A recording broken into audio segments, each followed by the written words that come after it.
من الشيطان الرجيم. بسم الله الرحمن الرحيم. الحمد لله رب العالمين، والصلاة والسلام الأتمان الأكملان على سيدنا محمد وعلى آله بر الميامين وأصحابه الكرام البررة ومن تبعهم بإحسان إلى يوم الدين. Amma ba assalamu alaikum wa rahmatullah.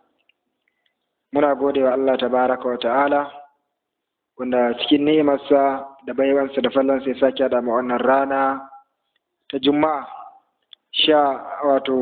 ɗaya ga watan Jimadar Sani shekara ta 1445 daga hijiran Sayyidina Rasulullahi sallallahu alaihi wa sallam, wanda daidai da 15 ga watan 12 miladiya 2023, don ci gaba da karatun wannan littafi na Ashmawi wato sharhin sa Fiqhul Maliki a wannan masallaci mai albarka na Juma'a da ke anguwar Madaki da ke garin Gombe, tare da yan uwa masu albarka na zahiri da kuma wanda suke bibiya kafafen sadarwa na zamani. Idan ba mu manta ba, karatunmu na baya mun karanta sharuɗa na sallah, to yau za mu tashi akan farillai da sunnoni da mustahabbai da makaruhan sallah, amma dai karatun nawa ba zai wuce farillan ba. Yace amma faraidus sala fa 16, yace farillan sallah abubuwa ne guda 16. Na farko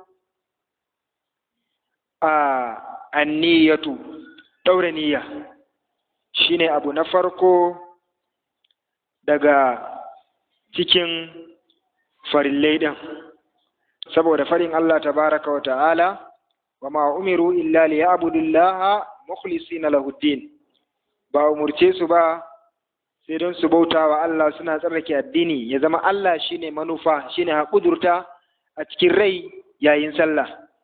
Da kuma hadisin da Sayyidina Umar ibn Khattab Allah kara masa yadda ya karbo, wanda yace ya ji manzo Allah sallallahu alaihi wasallam yana cewa innamal a'malu binniyat wa innamal likulli imrin ma nawa. Sani dukkan ayyuka suna samun karbuwa a wurin Allah da niyya, kuma kowa na da abin da ya niyya. Malamai suka ce wannan hadisi shine sulusin addini, saboda addini ibada kala uku ne. Akwai ibadan da zuciya take kudurtawa kamar niyoyi kenan da sauran abubuwa ibadat itikadat na zuciya. Akwai ibadan da harshe take aikatawa shine na biyu. Akwai ibadan da gabbai suke yi, to wannan na zuciya malamai suka ce shine 1/3, sannan kuma shine mafi girma. Dai idan na zuciyan ya lalace to dukkan sauran ba za su amfanar ba. Saboda haka niyya farilla ne. To, mahallinta ana yin ta ne muqarana bi takbiratul ihram, sannan mahalluha alqalbu. Niyya mahallinta zuciya, sannan ba a so a raba ta da kabbaran harama. Shi yasa wasu littattafan fiqhin daga ya ce an-niyyatu al-muqarana bi takbiratul ihram, niyya da ake hada ta da kabbaran harama, sai ake yin su wato lokaci guda ba ta tafriki ba. To, da mutum zai zo zai yi sallar la'asar, a zuciyarsa la'asar ne shi ne abin da ya kudurci niyya tun ɗauko buta ya yi alwala ko mai la'asar, sai ya zo harcinsa sai ya faɗi azhar ko harcinsa ya faɗi magariba yayin furtawa. A nan mai muktasar ya ce abin lura shine ƙudurin zuciyarsa, saboda haka tunda zuciyarsa la'asar ɗin ne kuma la'asar zai sallata, sallarsa ta yi aniya. Amma da a ce an yi azhar, shi ya manta akan yayi azhar, yanzu kuma sallar la'asar za a yi, sai gaba ɗaya ƙudurinsa a zuciyarsa yana ƙudurin cewa azhar zai yi, ya ɗauko buta ya ɗala ko mansa shi na tunanin azhar za a yi. Da ya zo sallah ai la'asar ne, sai harcensa kuma ya furta la'asar, alhali a zuciyarsa azhar ne. To ko da harcensa ya furta la'asar, wannan sallan ba ta yi ba. saboda abun itibari shine abun da zuciya ya ƙudurta. Sannan akan niyya, ana so niyyan mamu ta yi muwafaƙa da niyyan liman. Liman zai sallan azhar, kai ma mamu niyyanka ta zama niyyan sallan azhar. Idan niyyanka da na liman ya saba, to sallan mamu ta ɓaci. Liman zai azhar, zai la'asar, kai ma muka zo kai niyan azhar. A ƙudurinka duka haka azhar ne, to babu sallah. Saboda haka dole niyan mamu ta zama ta ittihadi, ta zama daidai da niyan liman. Bayan wannan, sannan furtawa mustahabi ne. In mutum bai furta niyya ba, harcinsa bai faɗa ba, misali a zuciyarsa dama ya riga kudurta, shikenan niyyarsa ta yi. Dama mahalluha alqalbu. Sai dai ana so niyyar mutum ya zama irin na liman. Da wani zai wuce bako baka san me bane shi, cika sallah zai yi ko kasar zai yi. Kawai ka zo kai niyan binsa sallah gaba ɗaya ba tare da cewa koyi da mai kasaru ko kuma koyi akan abin da liman ya yi irami, kamar yadda mai muktasar ya faɗa. To idan kai niyya shi kasaru zai yi, kai kuma cikawa baka san ma kasaru zai yi ba, ana raka'a biyu sai liman ya sallama, to kai baka da sallah malam mamu, baka da sallah, saboda baka yi niyyan bin mai kasaru ba, baka san kasaru zai ba. Shi yasa idan mutum zai yi kasaru ake sanar da mamu cewa liman kasaru zai yi, saboda ka yi niyyan koyi da mai kasaru, mai sallah raka'a biyu a sallah mai raka'a hudu. Amma da za ka ga bakon limami sai ka zo ka ce ka yi niyya alama harama alaihi imam, akan abin da liman ya yi harama a kai. Shikenan idan kasaru ya yi fa ni'ima, sallanka ta yi. Idan ma cikawa ya yi, sallarka ta yi. Saboda haka niyya tana da hukunce-hukunce masu yawa. Wannan kaɗan kenan daga hukunce-hukuncen niyya. Na biyu, wa takbiratul ihram, da kabbaran harama. Wannan kabbaran harama farilla ce, dole sai an yi ta. Sannan saboda menene? Saboda faɗin sayyidina Rasulullah sallallahu alaihi wasallam yace miftahu sala at-tuhur wa tarimuha at-takbir wa tahliluha at-taslim. Manzo Allah sallallahu alaihi wasallam yace mabudin sallah shine tsarki, wato at-tuhur anan alwala. Haramta sallah, an shiga haramanta shine a samu kabbaran harama. Halasta ta a fito daga sallah shine sallama. Ya zo a cikin mudawwana, Imam Malik ya faɗi irin wannan maganar cewa tarimu sala at-takbir wa talilu at-taslim wala yajuzu lafzu wala yajuzu ghayru lafzu Allahu akbar. Wato a sallah ma'anan Allahu akbar, Allah mai girma, amma mutum ba zai canja wani lafazi wanda yake da irin wannan ma'anan yace shine kabbaran sa na harama ba zai yi ba. Dole launi lafazi in ba Allahu akbar ba zai isar a matsayin kabbaran harama ba.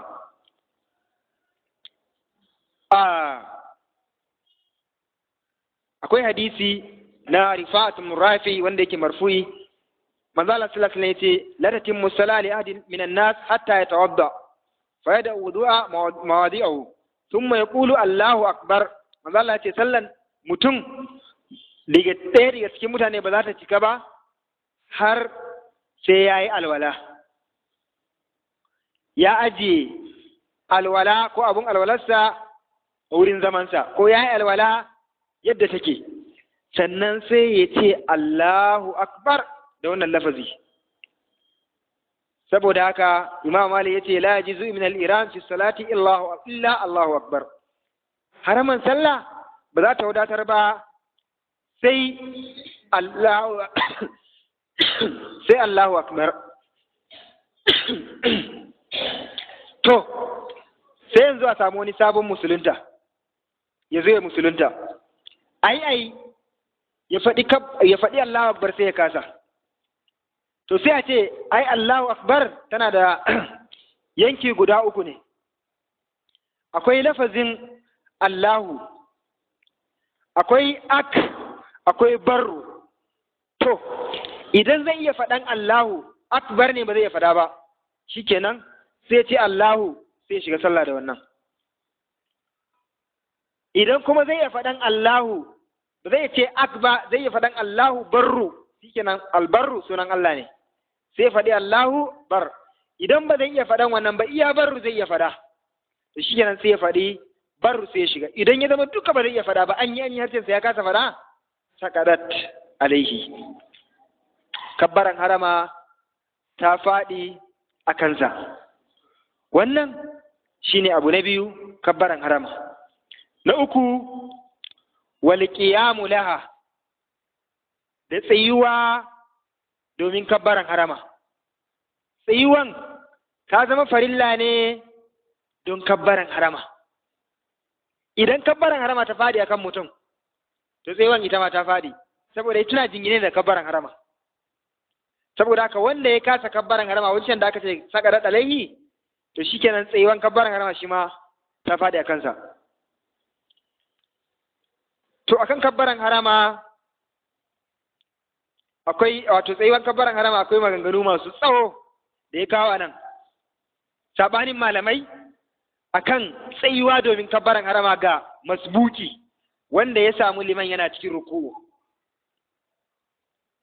Na farko ya kawo hadisin Imran bin Hussein, Allah ya kara masa yadda, yace ya kasance yana da larura na basir, sai ya tambaye sai na Rasulullah sallallahu alaihi wasallam akan sallah. Manzo Allah sallallahu alaihi wasallam yace salli qa'iman fa lam tasadi fa qa'idan fa lam tasadi fa al-jam. Sai na Rasulullah sallallahu alaihi wasallam yace kai sallah a tsaye, idan ba za ka iya ba saboda larura, to fa qa'idan kai sallar ka a zaune, idan ba za ka iya ba ka yi sallah a kan kuɗinka.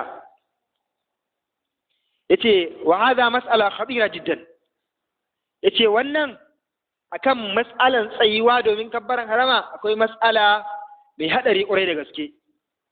Domin abin da ya sa ta zama mai haɗari li'anna hadaratu bainal butulani sala wa sihatiha, domin tana kan cin sallan ta inganta ne ko mutum bai da sallah. Ka kenan kada ya yi abin da bai da sallah kuma ya ɗauka yana da sallah alhali sallan ta baci akan tsayuwa domin kabbaran harama.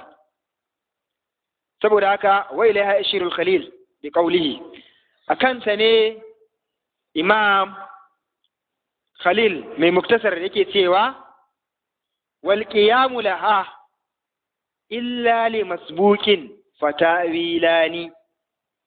Mai muktasar Khalil yace tsayuwa domin kabbaran harama farilla ne sai ga masbuki wanda ya samu liman yana ruku'u, to nan yace akwai tawilani, akwai maganganu guda biyu. Wasu malamai na masabar malikiya sun ce shi kansa masbuki ko da ka samu liman yana ruku'u, to dole kai kabbaran haraman ka tsaye, kai niyya, kai Allahu akbar, kana tsaye kana daidaice, sannan ka tafi ruku'u.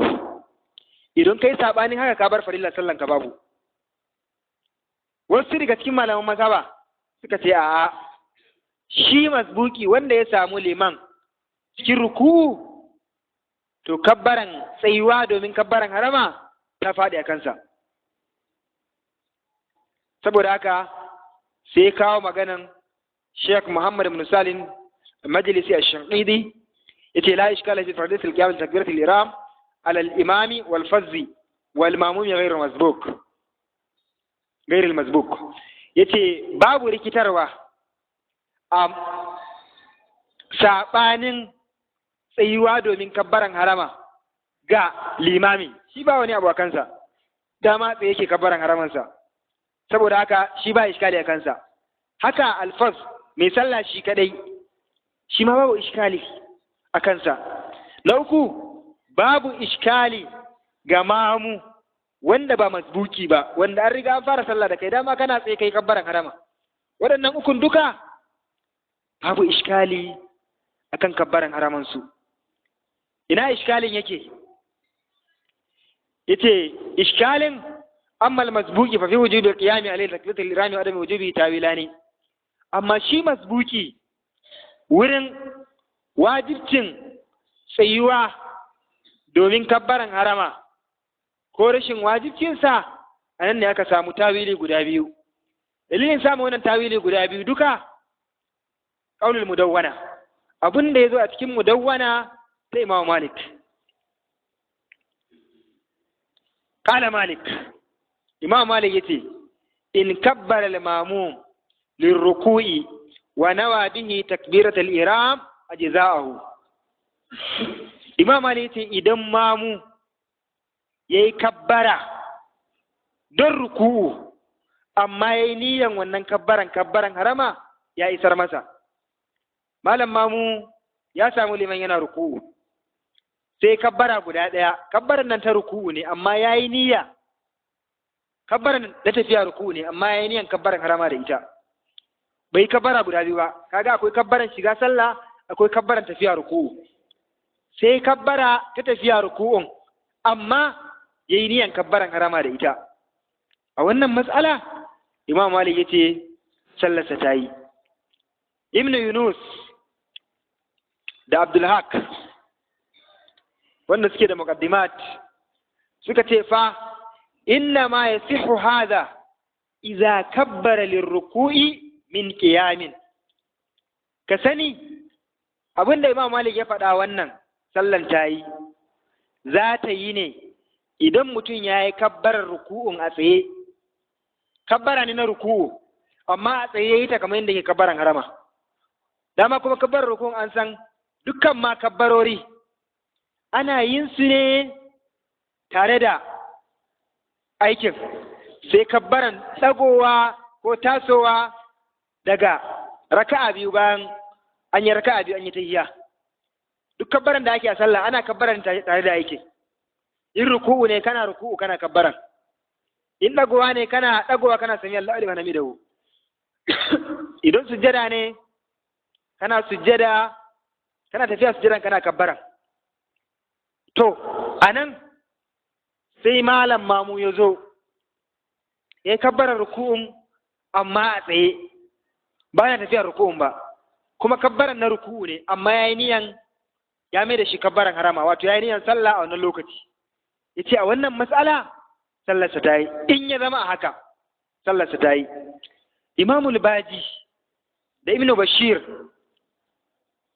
suka ce yasihu in kabbara wa huwa raki'un la takbiran lirruku wa inna ma yakunu fi halil inhidar. Su kuma wayannan mutum biyu suka ce a'a sallansa za ta inganta idan yayi kabbara yana tafiya ruku'u, domin kabbarar ruku'u ana yin ta ne lokacin da ake sunkuyawa tafiya ruku'u, a lokacin ake kabbarar ruku'u. fa ala tawil al-awwal yajibu al-qiyam ala al-masbuki. Tawili na farko kaga wajibi ne masbuki a tsaye zai kabbaran haramansa, in yayi sabanin tsayuwa bai da sallah. wa al-thani yasqudu anhu. Tawili na biyu na Imamul Baji da Ibn Bashir shi kuma za ta faɗi a kansa saboda shi masbuki ne ya samu liman cikin ruku. To akan wannan na wajibci ko rashin wajibci yayin da ya aikata babu takbir fi halin da au ba'dahu, ya aikata sashin kabbara a yayin da yake cikin sunkuyawa ko bayan ya riga ya je ma ga ruku yayi kabbaran min gairi faslin baina ajzaiha, ba ta da rarrabewa ba. Yana tafiya ruku'un ya fara kabbaran, ya karasa ruku'un ya karasa kabbaran, ko kuma har ya isa ruku'un yayi kabbara, ba rarrabewa. To akan idan haka ya faru yace to badala salatu kullu fi ma yasur, sallarsa gaba ɗaya ta ɓaci cikin abin da ya bayyana. To akan wannan sai ya kawo surorin guda uku. Sura ta farko, yanayi na farko, fa in ibtada'a hala in hida'i wa tammaha fihi aw ba'dahu min ghairi faslin bayna ajza'iha batalat ar-raka ittifaqan. Yanayi na farko ya zo wannan kabbara da zai shiga sallah da ita, sai ya fara kabbaran lokacin da yake cikin sunkuyawa, ko kuma bayan ya sunkuya. Mu sani tsayuwan farilla ne, ruku'u farilla ne, ba a samu fasili abin da ya raba tsakanin tsayuwa kabbaran farilla ne, tsayuwan kabbaran farilla ne, ruku'u farilla ne. To sai aka zo aka kwaba su duka a wuri ɗaya, da ruku'un da sunkuyawan, wato da kabbaran haraman da sunkuyawan da ruku'un, sunkuyawan ruku'un duka sai suka zama an yi su a tare ba tare da rarrabewa ba. Ce idan aka yi haka, ko bayan ma ya tamakkuni a ruku ya karasa kabbaran,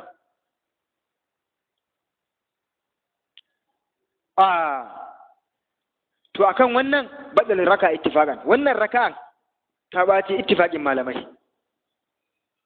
Wannan raka'an da ya haka, ko dai ya fara ta yana sunkuya, cikin halin sunkuyawa ya gama kabbaran, ko kuma bayan ya gama, sura biyu ne, ko bayan ya gama tabbata a ruku'u sannan yayi karasa kabbaran. To wannan sura guda biyu duka sallarsa ta baci. Wa in hasala al-faslu baina ajza'iha, idan kuma aka samu rarrabewa tsakanin sassan waɗannan farillai,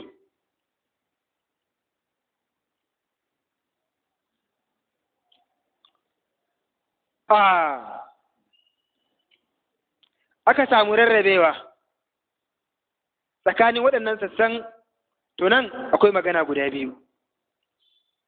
Ko dai sallan duka ta ɓaci, amma rarrabewan da kowanne ba a yi shi mustaƙilli ba, mai zaman kansa ba, yasir.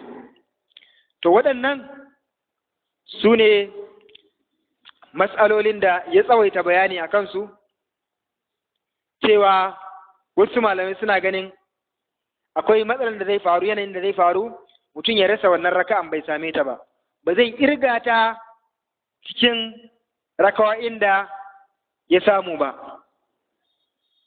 Akwai kuma matsalar da zai faru ya zama sallan ma gaba ɗaya ya lalata ta. Saboda haka idan mutum zai zo ya zama wasu ya samu liman na ruku, to ya nitsu ya tabbatar da wani yanayi zai yi, ya tabbatar da yadda ya shiga sallarsa. Wannan matsalar tana da tsawo kwarai da gaskiya, fara da magana a kai. Ya kawo maganan Sheikh Tijjani bin Usman Al-Kanawi akan wannan matsala da baitocin da ya yi a kai. To, abu na biyu, abu na gaba na hudu, bayan niyya, kabbaran harama, tsayuwa domin kabbaran harama, na hudu qira'atul Fatiha, karatun Fatiha. Karatun Fatiha farilla ne, amma kamar yadda Muktasar ya kawo, bi tahrikin lisan, da wajibi ne a motsa harce yayin karanta Fatiha. Sirru za a yi, ba sumtu ba. Akwai bambanci tsakanin sirru da sumtu. Ba wai zugum, kawai liman ya yi kabbara, ya rufe baki ya yi zugum, ba motsa harce. Duka tunani ya yi, babu sallah.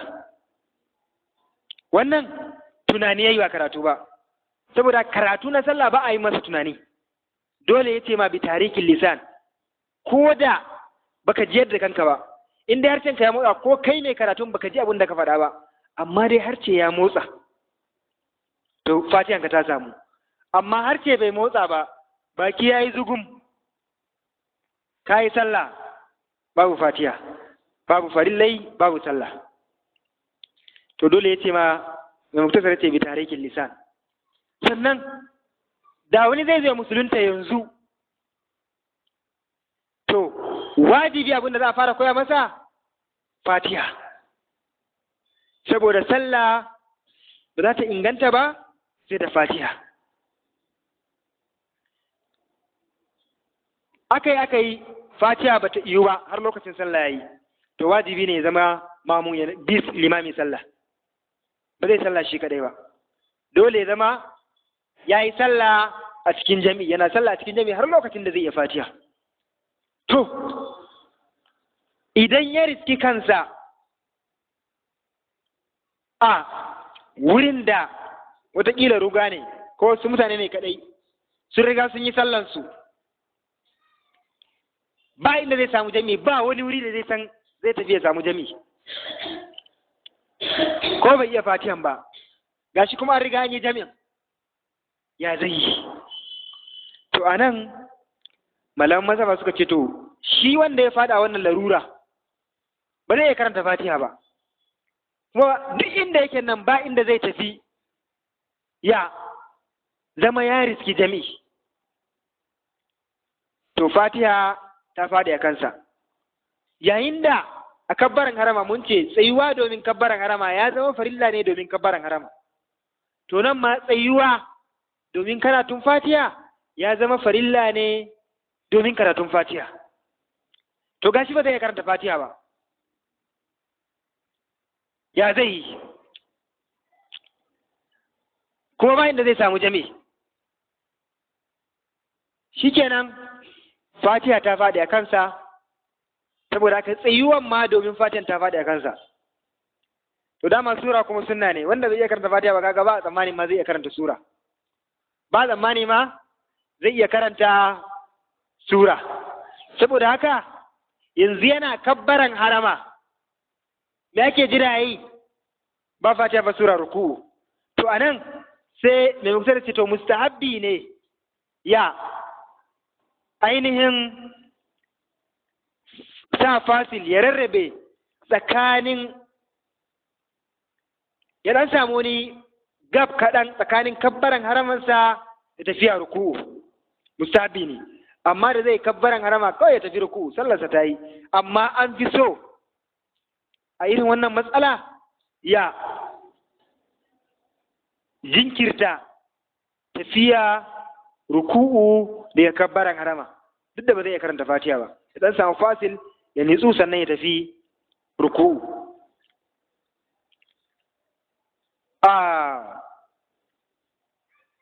Saboda hadisin Ubada ibn Samit Allah ya kara masa yadda, sai na Rasulullahi sallallahu alaihi wasallam yace la salata liman lam yaqra bi fatihatil kitab.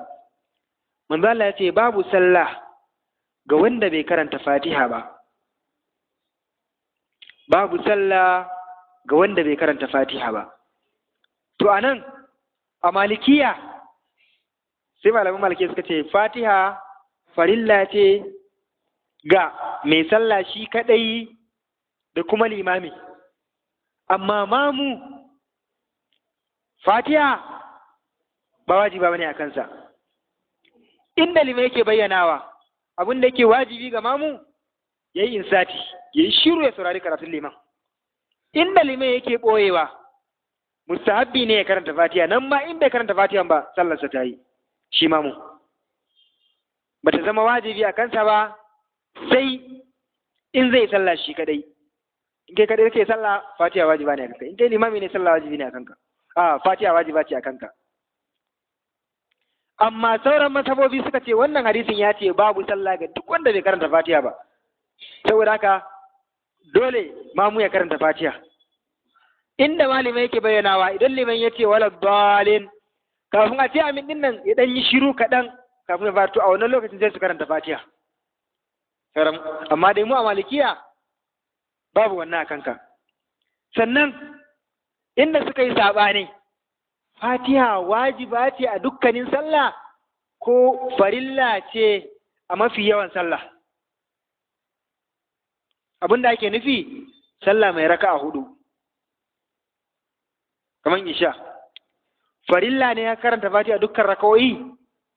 In raka'a ba karanta Fatiha ba, raka'an za a yatar da ita kamar yadda gama dama don ka bar farilla, kuma mahallu tadarruj ya kubuce da mahallin dawa a gyara ya kubuce to za a zara rakan, ko kuma idan mutum ya samu raka uku ya karanta kawai, idan bai karanta raka ɗaya ba ya wadatar, ko kuma dole sai ya karanta duka. To wannan shine matsalan da malaman malikiya suka yi sabani. Wasu suka ce farilla ne akan dukkan rakawai, da raka ɗaya zaka rasa fatiha dole sai ka dawo ka gyara raka, in baka yi kulla raka'an gabanta ba. Idan ka riga kulla raka'an gabanta dole ka zare ta ka kawo wata raka'a a mahallinta.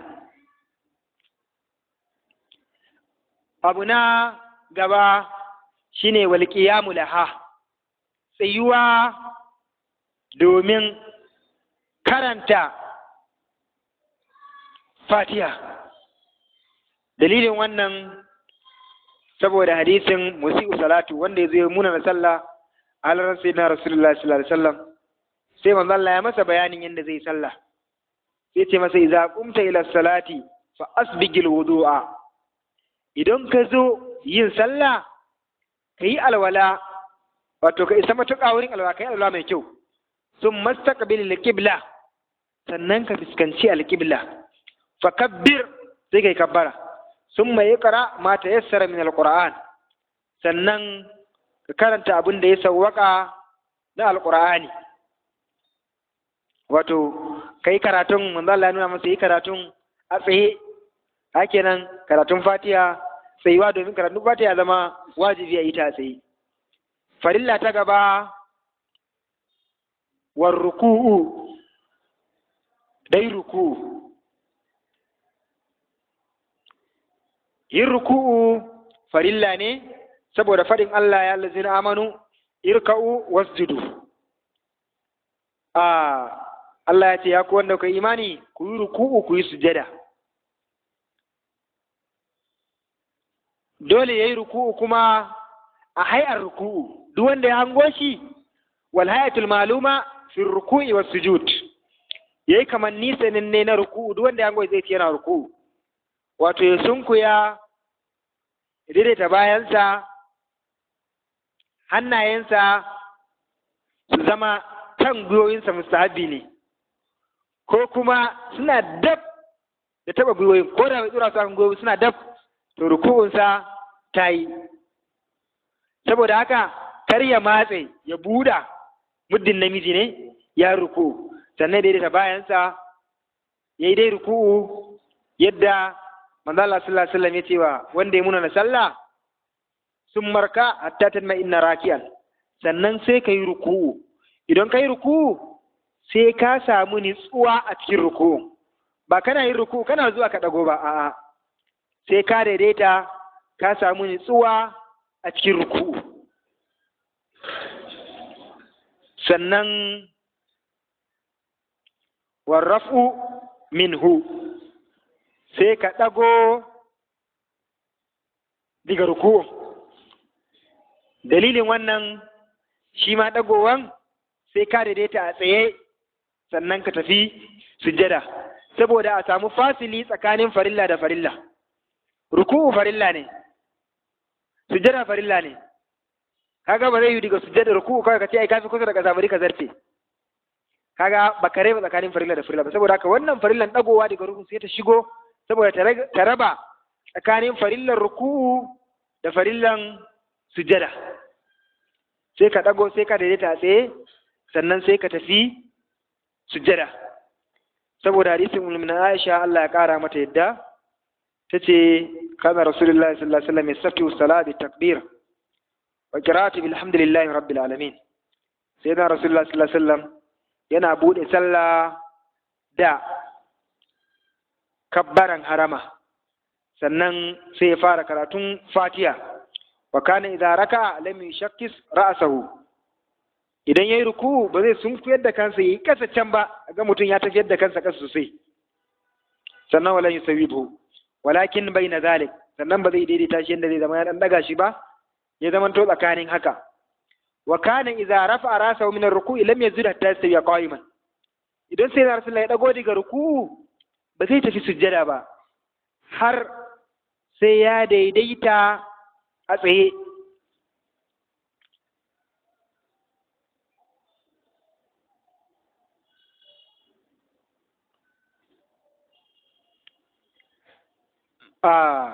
wannan matsalan ɗagowa kenan daga ruku'u. Akwai magana mai tsawo da yi akai, ya kawo maganan mufti na sada malikiya da Makkatul Mukarrama Sheikh Hussein al-Maghribi da aka tambaye shi akan man fatahu idrakar raka'at al-ula ma al-imami taqiqan aw shakkan, wadda riskan ruku'un farko ya tsere shi da liman, tabbas ya tsere shi ne ko yana hukuntun cewa wannan ruku'un ban same shi ba, summa rafa amdan aw jalan, sannan sai ya dago kansa da gangan ko da rashin sani, fa hal tabtilu salatuhu am la, shin sallarsa ta ɓaci ko kuma bata ɓaci ba? sai ba da amsa cewa inna tahqiqa qabla an yakhfida adam al-idrak thumma raka'a wa rafa'a amdan aw jalan badala salatu. in tahaqqaqa qabla an yakhfida adam idrak thumma raka'a wa rafa'a amdan aw jalan badala salatu. idan mutum ya tabbatar ba zai riski wannan raka'an farkon ba kafin ya yi ruku, sannan sai ya yi ruku,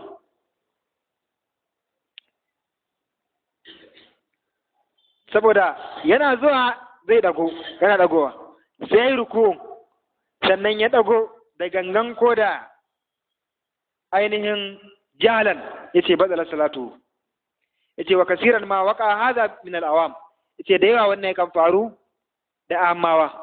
in taƙaƙa idrak ba da marafa fa innahu yufsil fi, idan ya taƙiƙi tabbas zai riska, ya tabbatar zai riski wannan raka.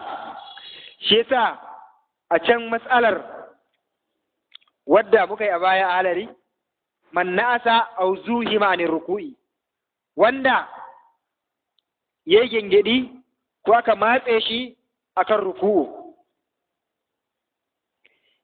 yace idan yana ganin zai riski liman kafin ya ɗago daga wancan ruku'un, ya yi sujadodi guda biyu da bai same su ba sannan ya riski liman. Idan yana ganin ba zai riske shi ba, to ya bar waɗannan sujadodi, ya zara wannan raka'an kenan, ya je ya riski liman a wannan raka'a da yake ciki saboda kare rasa dukkan raka'o'i guda biyu.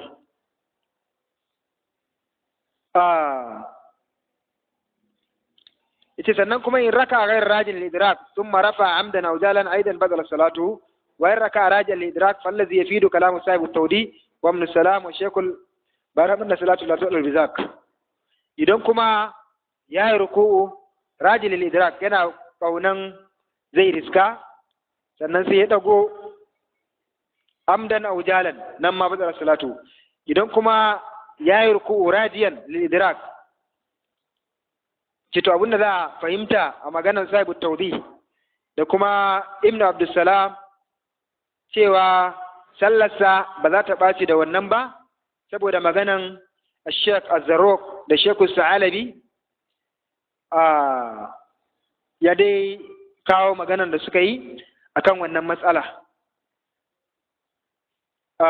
Ya yi kuma tahririn matsalar da kuma kauda auham da suke faruwa a cikin ainihin matsala. Saboda haka za mu tsaya kan wannan farilla ta dagowa daga ruku insha Allah. Za mu ci gaba da sauran farillai karatunmu na gaba insha Allah. Allahumma salli ala sayyidina fil awwalin wa salli ala sayyidina fil akhirin wa salli ala sayyidina fil alamin. Subhana rabbika rabbil izzati amma yasifun wa salamun alal mursalin alhamdulillahi rabbil alamin. Ya karbi musulunci a yanzu kuma za a shiga sallah. To dama abin da yake wajibi kabbaran harama sai ya kasa faɗin Allahu akbar. Akai harshensa ya kasa faɗin Allahu akbar. To a duba in zai iya faɗan Allahu akbar ne ba zai iya faɗa ba. Shikenan sai ya shiga sallah da Allahu, sai ya ce Allahu, yayi niyya ce Allahu, ya shiga sallah yayi. Idan harshensa ba zai faɗan Allahu ba, amma zai faɗan akbar shikenan sai ya faɗi akbarun sai sallarsa ta yi. Idan ba zai faɗan ak ɗin ba ma barrun kaɗai zai iya faɗa shikenan sai ya faɗi barru sunan Allah ne shi ma barru sai shiga sallah a haka. Idan duka ba zai iya ba an yi ba zai iya ba kuma gashi ya karɓi musulunci ga kuma lokacin sallah yi to shikenan sai ya shiga sallah a haka ba tare da kabbaran harama ba sai ya shiga sallah a haka shine maganar da muka yi.